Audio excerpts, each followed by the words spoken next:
안녕하세요. 오늘 장보험 채널의 장씨입니다. 지금부터 아주 중요한 이야기 하나 전해드리겠습니다. 지금 이 시점에서 여러분이 이 영상을 끝까지 보셔야 할 이유는 분명합니다. 올해도 벌써 마무리 단계입니다. 2025년 한 해 여러분의 투자 성적은 어떠셨나요? 계획했던 대로 흘러갔던 분도 있겠지만 도대체 무슨 종목을 사야 하나? 언제 들어가야 되는 거지? 하는 고민 다들 한 번쯤은 하셨을 겁니다. 특히나 최근 들어 미국도 한국도 시장 분위기가 예사롭지 않죠. 이제 좀 반등하나 싶다가도 어느 날은 갑자기 금리 뉴스에 시장이 출렁이고 또 어느 날은 전쟁 뉴스에 지수가 휘청이고요. 이런 혼란 속에서 가장 중요한 건 방향성입니다. 내년, 즉 2026년의 시장은 어떻게 움직일까요? 우리가 지금 준비할 것은 무엇일까요? 이번 영상에서는 2026년 증시에 가장 큰 영향을 줄 10가지 결정적 변수를 정리했습니다. 그중 몇 가지는 단순히 정보 차원이 아닙니다. 실제로 포트폴리오를 바꾸게 만들 만큼 강력한 방향성의 신호가 될 수도 있습니다. 그러니까 끝까지 집중해주세요. 먼저 짚고 넘어가야 할 변수 금리입니다.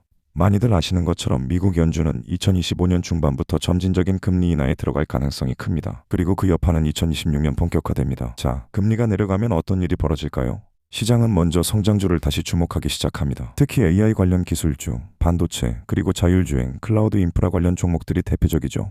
왜냐면 이 기업들은 미래 수익을 기반으로 평가받는 경우가 많기 때문에 금리가 낮아지면 미래 수익의 현재 가치가 높아지거든요. 그럼 여기서 중요한 포인트. 우리 시장에서도 이런 테마가 영향을 받을까요? 답은 그렇다입니다. 삼성전자, SK하이닉스 같은 반도체 대형주는 물론이고 미국 나스닥과 연동된 ETF도 큰 흐름을 같이 타게 됩니다. 그러니까 2026년에 시장을 준비한다는 건 금리 인하, 성장주 회복, 기술주 반등, 이 흐름을 미리 읽고 포지션을 짜는 것부터 시작되는 겁니다. 두 번째 변수는 2024년 미국 대선 결과 이후의 후속 파장입니다. 이미 선거는 끝났고 현재 미국 정권은 새로운 행정부 아래서 운영되고 있죠. 하지만 여기서 중요한 건 단순히 누가 대통령이 되었는가가 아닙니다. 대선 이후 자금 흐름이 어떤 방향으로 움직이고 있는가, 그리고 그 흐름이 2026년 시장을 어떻게 움직이게 만들 것인가입니다. 예를 들어 현재 집권한 정당이 기업 감세, 규제 완화 기조를 강화하고 있다면 에너지, 금융, 제조업 중심의 주식들이 다시 부각될 수 있고요. 반대로 친환경, 공공인프라 확대, 기술 투자 쪽에 무게를 둔다면 AI, 반도체, 클린에너지 테마들이 지속적으로 힘을 받을 수 있습니다. 이건 이제 예측이 아니라 지금 실제로 시장에서 확인할 수 있는 흐름입니다. 예컨대 주요 정책 발표 자료, 연방 예산안의 지출 방향, 글로벌 ETF 자금 유입 이탈 패턴, 기관들의 투자 리포트, 이런 데이터들을 통해 자금의 무게중심이 어디로 이동하고 있는지를 파악해야 합니다. 2026년을 준비한다는 건 결국 지금 자금이 어디로 가고 있는가를 꿰뚫어보는 것에서 시작되는 거죠. 그래서 대선 결과 자체보다 그 이후의 흐름이 더 중요합니다. 세 번째 변수는 바로 중국 경기 흐름입니다. 요즘 중국 이야기는 예전만큼 회자되지 않지만 여전히 우리 증시에는 큰 영향을 주는 존재입니다. 2026년에는 중국 정부가 다시 한번 강한 경기 부양책을 낼 가능성이 큽니다. 부동산 시장 회복, 전기차, 반도체, 태양광 같은 핵심 산업에 대한 자금 투입이 예상되죠. 중국 수출 비중이 높은 한국 기업들, 특히 화학소재 관련주는 여기에 민감하게 반응할 겁니다. 그러니 중국 뉴스가 줄어들었다고 관심을 끄면 안 됩니다. 중국의 숨은 회복 시그널은 늘 선행으로 반응하기 때문에 미리 체크해야 합니다. 네 번째 변수는 엔비디아를 비롯한 AI 관련 주가 흐름입니다. AI는 단순한 트렌드가 아닙니다.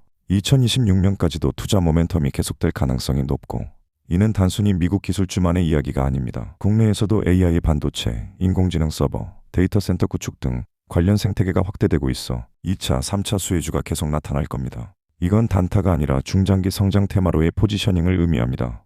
다섯 번째 변수는 지정학 리스크입니다. 러시아, 우크라이나, 이스라엘, 하마스, 대만 해협 이슈 등 2026년은 여전히 불안 요소가 많습니다. 이럴 때는 항상 방어주, 필수 소비재, 금 관련 자산이 주목받습니다. 시장은 불안을 싫어합니다. 하지만 이런 상황에선 피난처 자산이 오히려 기회가 되기도 하죠. 여섯 번째는 글로벌 유동성입니다. 연준이 금리를 내린다고 해도 실제로 돈이 풀리느냐는 다른 문제입니다. 기준금리 인하와 실질 유동성 증가 사이에는 시차가 존재합니다. 그래서 시중 유동성 지표나 M2 증가율, 환율 흐름을 체크하는 습관이 필요합니다. 이건 단순한 이론이 아니라 실제 매수 타이밍을 결정짓는 중요한 신호가 됩니다. 일곱 번째 변수는 기업 실적과 이익 전망입니다. 2026년에도 실적이 좋은 기업은 주가가 반등합니다. 특히 소비 회복, 해외 매출 비중이 높은 기업, 글로벌 공급망에서 앞서 있는 기업들이 강세를 보일 수 있습니다. 여덟 번째는 정책 수혜주와 산업 트렌드 변화입니다. 예를 들어 2026년은 탄소 중립과 관련된 법안이 본격 적용되는 시기이기도 하고, 국내에서도 반도체 특별법, 우주항공 산업 지원 정책 등 미래 성장 산업에 대한 지원이 강화됩니다. 정책은 늘 테마를 낳고 테마는 주가를 움직입니다. 움직입니다. 아홉 번째 변수는 금과 달러 그리고 원화 환율입니다. 금이 오르고 달러가 강세를 보이면 대부분의 신흥국 증시는 조정을 받습니다. 2026년에도 환율 변동성이 크다면 외국인 자금 이탈이 반복될 수 있겠죠. 특히 환율 1,500원 돌파 여부는 상징적으로 매우 큰 의미가 있습니다. 이 구간을 넘으면 외국인 수급이 흔들리기 시작합니다. 마지막 10번째 변수는 투자 심리와 개인 수급입니다. 결국 모든 시장은 사람이 움직입니다. 사람들의 심리, 유튜브 알고리즘에 떠오르는 키워드, 증권사 리포트, 이 모든 게 시세 흐름에 영향을 줍니다. 지나치게 낙관적이거나 비관적인 뉴스가 갑자기 많아진다? 이럴 땐 오히려 반대 시그널일 수 있다는 점 기억해 주세요. 자, 여기까지가 2026년 시장을 좌우할 10대 변수입니다. 이걸 모두 외우실 필요는 없습니다. 다만 이 중에서 여러분만의 기준 3가지만이라도 세워서 그에 맞춰 뉴스를 정리하고 포트폴리오를 관리해 보세요. 지금 준비하지 않으면 2026년에도 지켜만 보는 투자가 반복될 수 있습니다. 하지만 지금부터 감을 잡기 시작하면 그 해의 가장 큰 흐름을 여러분 손안에 담을 수도 있습니다. 오늘 영상이 조금이라도 도움이 되셨다면 구독과 좋아요는 저희에게 큰 힘이 됩니다. 혹시 20대 변수 중에서 가장 중요하다고 생각되는 항목이 있다면 댓글로 꼭 남겨주세요. 여러분의 의견은 다음 콘텐츠를 준비하는 데 큰 도움이 됩니다. 지금까지 오늘 장보험 채널의 장씨였습니다. 우린 다음 영상에서 또 만나겠습니다. 감사합니다.